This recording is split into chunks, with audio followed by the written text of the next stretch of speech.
Darwin's Guide to Shopping is what I'm entitling this presentation. Can everyone hear me all right? Sorry about that. So I just thought to start very quickly with a quiz. And we can have everyone stand up if necessary. I'm not going to get anywhere near that or that. So DuPont made Teflon, another interesting thing. Going back in time, what did they do before this? How many for cutlery? No? Golf clubs, gunpowder, and a blowing plant. Got 2 for a blowing plant. How did everyone know that? It doesn't seem obvious to me. So DuPont, when he came in to the States, he actually saw an opportunity with gunpowder as he was fleeing the French Revolution. What about Nintendo? What were they doing before they were selling games? How many for plumbing equipment? Come on, I'm going for that. Now, gourmet mushrooms. What about TV antennas? Playing cards. Sorry, this obviously needs a little more precision than I'm giving it. So that was Hanafuda cards, is what they were selling back in 1889 when they first started. So Nokia. Anyone here from Nokia?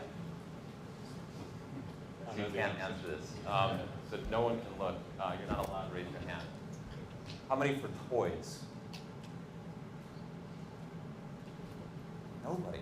Okay. Rubber boots. Come on! This is not fair. Forget it. All right, we're going here. So just like companies have had to change in environments, so is the shopper. This is the evolution of the shopper. What do you notice about the shopper? Besides better grooming and worse posture. So, on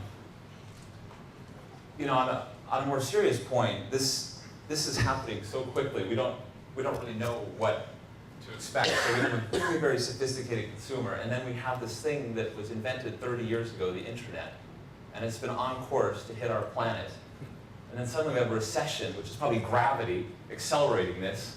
And then you have that sweet little dinosaur with the beanie cap on, totally unsuspecting. So who is that dinosaur? I'm fascinated to think, what a retail paleontologist, looking back 500, 600 years would say about this period, how they would classify this in terms of ages.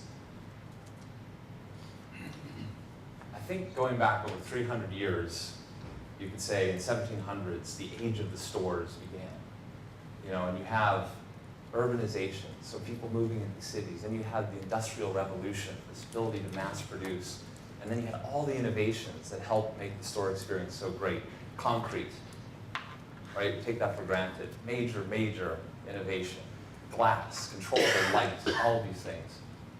And then apparently, as early as 17-something, Benjamin Franklin actually is known as inventing the mail order catalog, amongst like 50 other things. Then we saw incredible growth with catalogs. Before, you had to go into the store, and now you could actually have the store come to you. So that was very powerful all the way up until about 2002, when the business in general globally started to decline. The age of the pure plays. I think that's what we're in right now. 1995, Amazon comes in, eBay. If you look at their market cap, I looked at it about last year, of Amazon, eBay, Google, it exceeds the aggregate market cap of every .com business before the bust. Put your head around that when all those businesses too were being wildly, overvalued. So what is the next age? Any takers? Mobile. Okay. Maybe we'll just pause on this for a second and come back to it. I just thought there's a story that might help with my argument, that basically the catalog-only business, the store-only business is dead. The meteor's hit, it's over. There's no more growth from that. I mean, okay, fine, if you have a great store business and you put it into another country, you can get some growth out of that, but it's not going to happen. It's over. That period is dead. It's so difficult to accept that, but I think it's the truth. So I had the pleasure of being invited on a store tour a few weeks ago by a CEO of a very large apparel business. And it was amazing, because I had met him before in a boardroom, and he was rather, like, okay, very interesting, thank you very much, and get out. And he was like a little child. He was like, oh, look at this. We've really invested millions of pounds in all of our stores, and we walked in, and he was so proud of the merchandise and how they arrange things. He said, we look at sales every week, and we move stuff back when it's not selling. And it was really, really fun, and I was just learning so much. And it made me realize, too, how I'd been a little bit silly about always, going to the boardroom and just launching all these facts on digital, and not really, being sensitive to how these guys see the world. And it's definitely through the stores.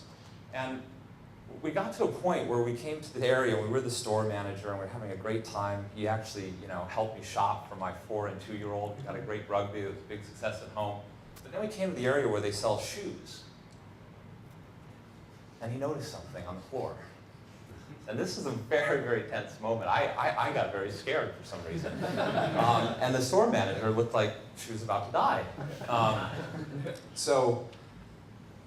So obviously, I'm very sorry, we're going to fix that immediately. And it's great. And then he actually said, you know what? Look at that couple right there. They're trying to fit shoes on that 2-year-old. There's just not enough space. Why don't we expand this out? And she was delighted. She's like, I don't know why I hadn't thought of that before. So she got that chief exec's creativity as well. And then I started to realize, my God, what if we were walking through the online store right now? What would this chief executive be seeing? And it really terrified me, actually, because this is what he'd be seeing. Because we were just talking, after that incident with the gum stain, and all of a sudden he said, look, we need someone at the cashier, because there's 4 people waiting in line. There were 4 people waiting in line, and so he's like, that's not good enough. So someone came out of the woodwork and helped those people, and the line just moved quickly. And I knew this from the stats, because we had done the analysis on their site, that there were literally 700 people within that minute that weren't able to get from the checkout through to payment. 700 people. That's exactly 700 people, by the way. It took me a very long time to get that slide. So I want to throw some stats out there. So I realized, does this chief exec not understand how this is how we're growing online, even in a global recession, right? If you look at the European numbers, we have more people. Our e-commerce growth isn't as big as the US, but if you look at the UK, we're probably going to grow in retail at about 15 to 18% this year. And this is a horrible market, right? All of retail store business is negative, catalog negative. And I'm not talking like single digits, often double digits. And then, you look at the UK again, 2/3 of us, and probably in the room every day, we are looking, for goods and services. 70% of us in the UK make a purchase online this year, with 4.2 billion spent, according to IMRG, just in July alone. I mean, this is a guy who's, very smart in one of the best markets in the world. It's not just people, researching or buying online, but it's also people that do the research and then want to go pick up the item in the store. So Argos, 70% of the whole business is done by this click and reserve. Fathom that. That's over £1 billion, growing at 45% year on year.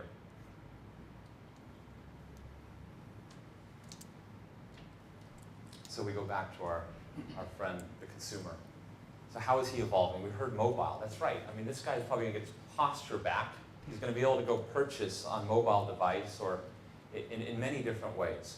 So how is the business of the future, like this paleontologist going back to him, what would he say? Well, I think that the key is allowing the consumer to win. And I know this has become camp. I almost didn't even put it up here because it's so boring, and we say, yeah. Follow the user, everything else will follow. Right? It's just hard to argue with the facts. Right? There are results from Q3. Anybody here from Apple? Yeah. So 1.3 billion in profit. It's double-digit growth. 8.3 billion in revenue. That's pretty good. And it's not just because they're a manufacturer. I went in recently to the Apple store on Oxford Street to get a iPhone case for my wife. It's kind of busy, but I got help. Someone then was able to purchase the item for me right there and say, hey, what's your email address? I gave it. He said, your receipt's in your inbox. Great experience. I could have done it from home. I wanted to go into the store. I had a lovely experience. I can't do that right now with Amazon. I think that's a threat. So the businesses that make it trivially easy for me, the consumer, to win, that's my theory. They're going to win. You're a cataloger, you're N Brown Group, you've grown phenomenally as a cataloger. They've just bought stores. Your ASOS, you've grown triple-digit revenue and profit. They've just got catalogs. They're sending catalogs out to their customer base every month. It's a new species that's developing that I'm getting at. Has anyone ever seen one of these things? Flying fish? Live? They're real. I thought it was Photoshop. Yeah. Flying ever so gracefully. Mutant, weird, bizarre. But, you know, when you combine, you know, if you're the duck-billed platypus, you get laughed at a lot. But look at what someone like Best Buy has found. If you can get someone that just shops in your store to also shop online, you can double down. Double the revenue, 80% more profit. That's pretty profound. John Lewis has found the same thing. Their shop, they have like 89% overlap between people that shop online and the store. What they found is that the store-only customer spends 4 times more than the online customer. So if they can just get that customer to also shop online, they'll spend 8 times more with them in a year. So if they can raise that 89% by 3% in 2 years, that's 100 million pounds. So they're doing everything they can to make that happen. They're training all their staff, right? This is very difficult. Many of their staff don't go online because of how important this is. Macy's have found that every dollar that's spent on the website influences 6 in the store. This is profound, right? They have this large credit card file so they can see that someone comes on looking for hand towels. They go into the Macy's store and actually buy them. The website is very powerful in this process. JCPenney, this is billions of dollars being done online. Very traditional, old school business, but they're transforming. They are the new flying fish, just like Apple is the flying fish, right? So we have JCPenney, and this now is a website that operates as a hub. And you can see they used to have a team that managed direct and a team that managed the store business. No longer. We have to fuse. We have to combine. And so it's enterprise marketing. Same for buyers. There's no longer someone just buying for the direct business. So that's the catalog of the online. All these distinctions have blurred. They've done very well. They've also brought this into the store experience, right? So if you want to go buy a bed, someone in the store can help you say, here's more information about it. And so these partner-assisted sales are very powerful. This is a great way that John Lewis, by the way, is getting people that don't know anything about their website to discover their website for the first time. It's like 13% of them then become online shoppers. So I guess going back to our chief exec, very, very bright guy that I talked about that took me on that great tour, he managed his store almost entirely on gut. And it's so important, right? That's the creativity, so powerful. But again, I talked about this combination, and it is art and science when you get into this multi-channel world, right? Like, went in 5 years ago, bought this suit at Marks & Spencer, not in the store because they said, I'm sorry, I don't have the right color for you, but I can get that to you in 3 days. 3 days happened to pass. I didn't get it. I called their call center. They said, we have no idea what you're talking about. It's complicated, isn't it? I talked about concrete before. That's what technology is like today in terms of running a multi-channel operation, but worth the investment. So, this is, data, and it's intimidating, and it's horrible. And so, what I've found is that most businesses are not even at this place. They're one step before, and it's almost like the 12-step program. It's like, what's the first stage? It's denial. I go out, I drink every night till 4 in the morning, and I come up and do these presentations, but I don't have a drinking problem at all. And then the next step is sort of you come out of that denial and you face it. And you see all these, you have no idea where you are, you have no idea how to get out of the woods, and you're angry. You're like, my God, I outsourced this group to grow the online business, and my shop is a complete mess. It's an embarrassment. I'm upsetting customers every second of the day. And then I think, as you start to understand, well, we could look at profit per order online. We could look at lost profit per order. We could look at loyalty metrics. We can look at all these other things. You get a little more confidence. You start to see how you can change your business. This is one tool, Insights for Search. Is everyone familiar with this? You've used it. So you can see very quickly, you understand that Christmas Day actually is quite powerful in terms of how many searches are happening. And all the way up to Boxing Day, you have a peak. 102 million pounds spent on Christmas Day, right? You combine that with one other stat, and you realize that just the year before, there was all kinds of browsing, very little purchasing, and this figure has grown by over 20-some-odd%. So this is the trend, right? Moving from data-rich, drowning in data, to actually being data-driven. So what is required? You have a better understanding of the metrics. You come out of denial. At actually the board level, someone knows what's happening on the website, even though that's the full growth and the only opportunity for the business. So one quick story here, comment. And I don't think this managing director is upset with me for telling the story. I met with him about 1 year and 3 months ago on a farm. Don't ask me why. It's a long story. We met on a farm. And after riding some horses, we had a chat. I presented a 10-minute business case. I told him, right now, you make it next to impossible to allow people to buy a washing machine when they want one. They go through all the hassle, they research for 30 days, they get into the checkout, you ask for their age, you ask what sex are you ask for 15 other unnecessary bits of information before you allow them to get on with purchasing a 400-pound washing machine. I think if you strip those out, follow some best practice, you can get X million pounds in 6 months.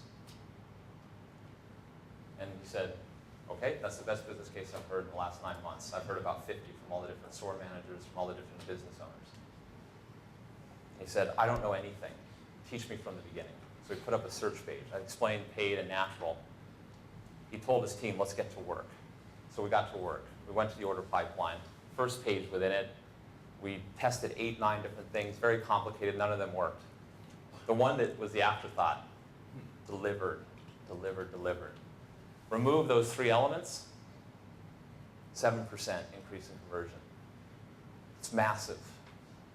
This is probably not the norm, right? But again, there was a statement on the right there about how, trust us, we're Comet, your data is entirely safe with us.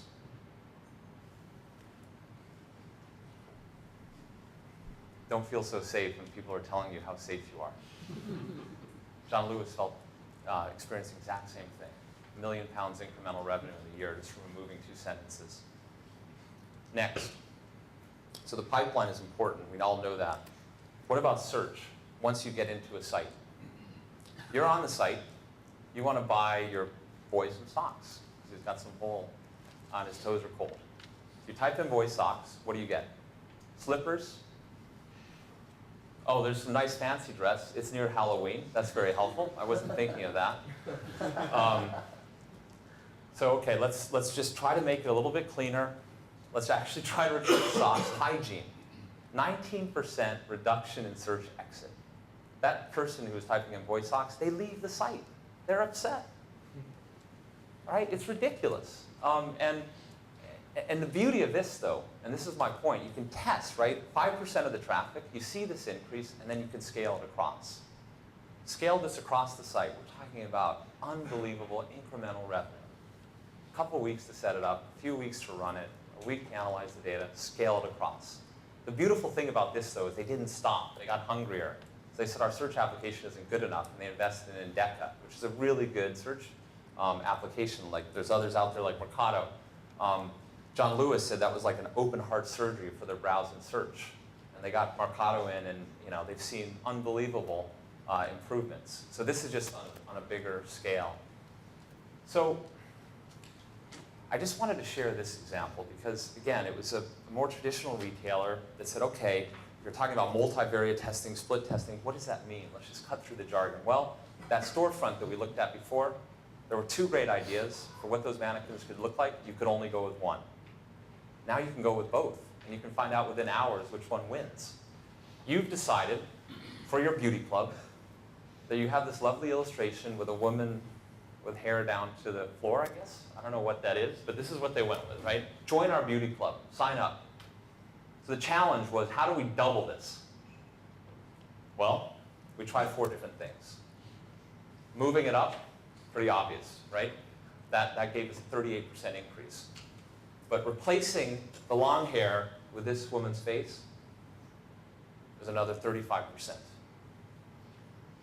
So you just, 89% increase, I'm getting my math wrong right now because I drank too much last night, but 89%, right, increase by doing this test that took a couple weeks to run. They are now going to take this woman off of their traditional marketing. They're going to test it. They're going to try that woman or someone like her.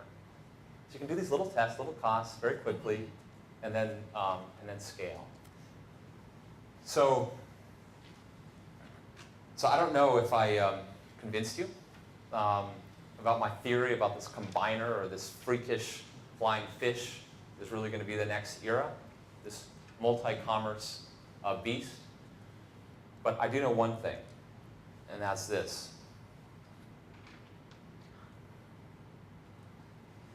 Because I guess I look out at the audience, I feel like you're the nobility of your different sectors, right? It's technology, telco. We know how fast things are changing from a consumer standpoint. And so I guess I won't read it out. I think everyone can see it. Thank you all very, very, very much.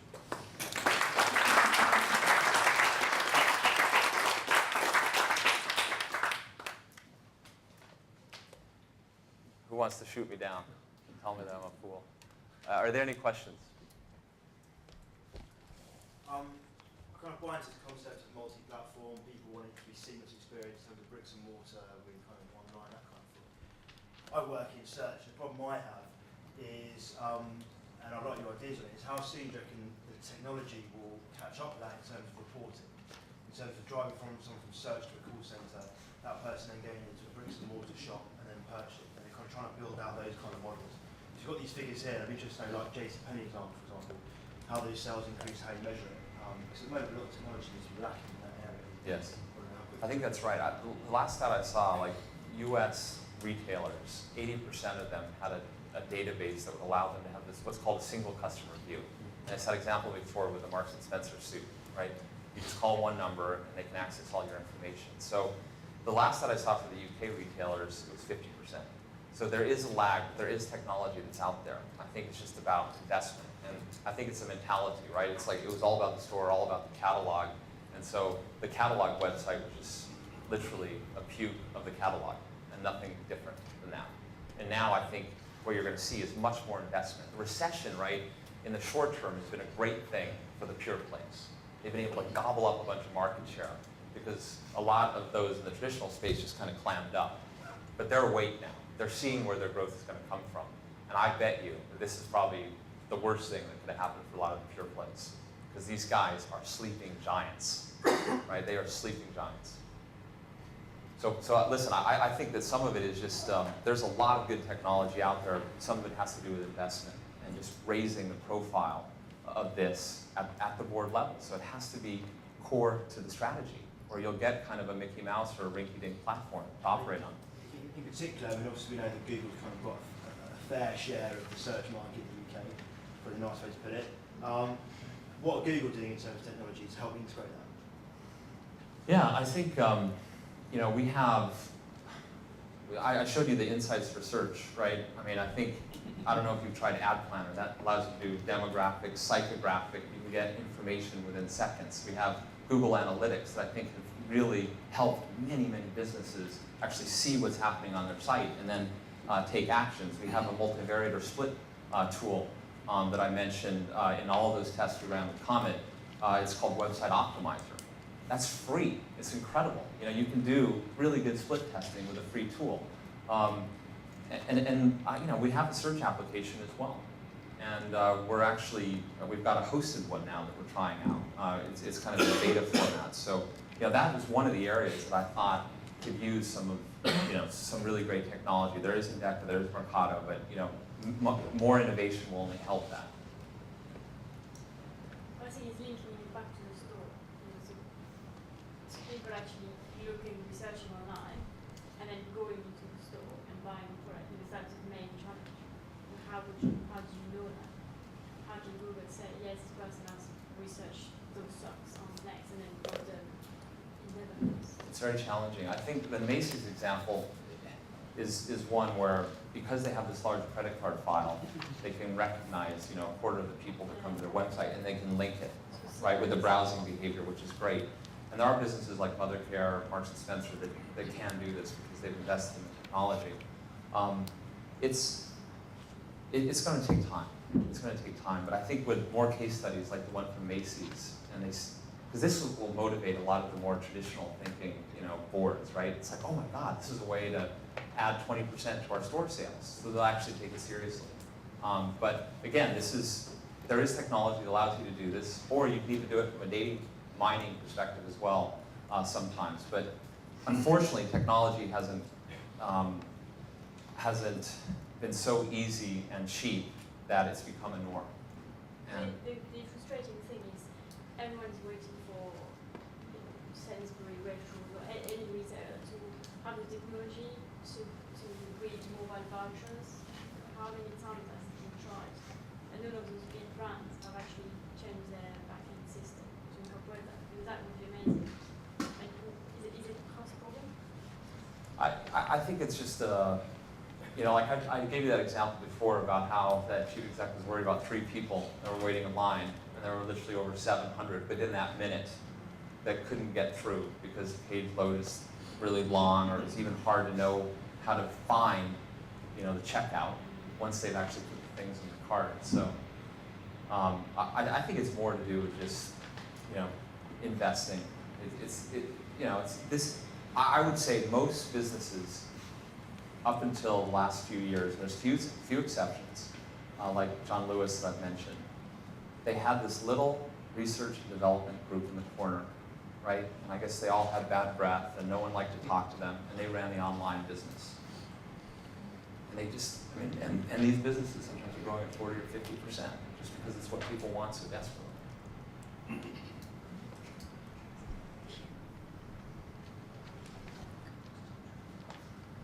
Any other questions? About the security of data. So you had the example. So things to line out and increase sales by 30%. Yes. So from a consumer point of view, is it still a barrier in the security of data? They still think people should have my retail details, trying not showing to PayPal, etc. Yes. Could you repeat the question?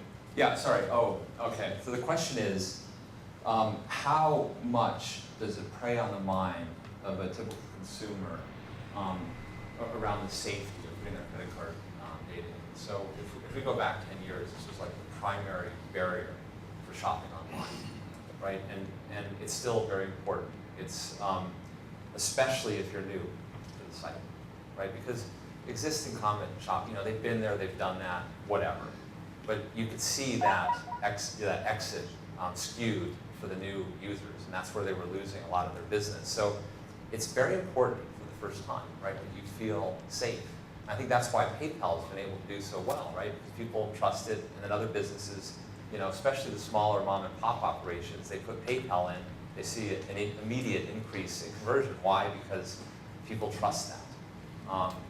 But that whole area is really really profound to me, because someone has worked really hard to get to that point to purchase. And I remember working on a little project where we were looking at this one stage where you have to flip the credit card around, right? The little 3-digit security code. And it was just like, we're like, oh my God, we're losing 5% of revenue annually because of the stupid flip of the card. And we tried so many different things on design and wording, and nothing worked. And so finally, the guy that ran the payments and fraud systems, he's like, this is my fault. My payments and fraud is not good enough. And so he said, let's remove that step. And that became a little project. Unbelievable. We're talking almost 5% increase in revenue just from that little change, that little bit of innovation. It's going back to Matt's point around the engineer saying, wait a second, what if the color of this link is a lighter shade of blue? That might increase conversion. It's those little moments of creativity that can make such a difference. But that mentality of always testing and learning and trading the site. I talked about the chief exec walking the floor and always making these unexpected visits around the 400 stores that he goes to, never had bought an item from his own website. So he had never walked that store. And if he did, yes, there would be loads of gum and horrible things, but a lot of creativity could come from that person who's so talented. He's not spending 2% of his life or time or thoughts on that whole side of his business. It's either going to make or break him. You've talked about a lot of Western pure play brands like eBay. Yes. How about sort of more developing markets, Taobao in China, that sort of thing? Have you got any insight into perhaps how they might change the game globally? Because they'll probably at some point be bigger than eBay, won't they? Well, I don't know that market well. I think though what you're saying has profundity, because I think of someone like Play in the UK. Is everyone familiar with Play.com? So they basically were these guys that founded the company, traditional retailers, and they realized, wait a second, we've grown up in Jersey, we can get an 18% tax advantage on any items less than 18 pounds. So the CD market, most of the DVDs, they took Amazon cleaners, right? A couple guys who knew nothing about and literally just get the shop up. If it's a good price, Zappos, right? Just bought by Amazon, majorly in the press, famous for this incredible customer experience. You go to their website, it is horrible. No one's from Zappos, right? But I guess I would even tell them that. It like makes you feel kind of ugh. But what have they done? Refunds, 365 days a year, right? Free shipping. They've removed all the friction points because that's what their consumers want. And so the experience itself, just kind of like that messy store, people don't care. They order 50 shoes, they can return 45 of them back in the span of 5 years. It's amazing, right? So I guess going back to your point, I think that my theory or my argument in this is that the pure play, like let's say with this great pure play in China, they'll probably have to have another element or another bow because I'm a very demanding consumer, as are you, and as are all of us. And I don't want to just order that iPhone case, from the phone or even from a website. Sometimes I want to walk in the store, and it's like that's where I see the next year. And it's just I think this market especially just is crying out for someone to do this.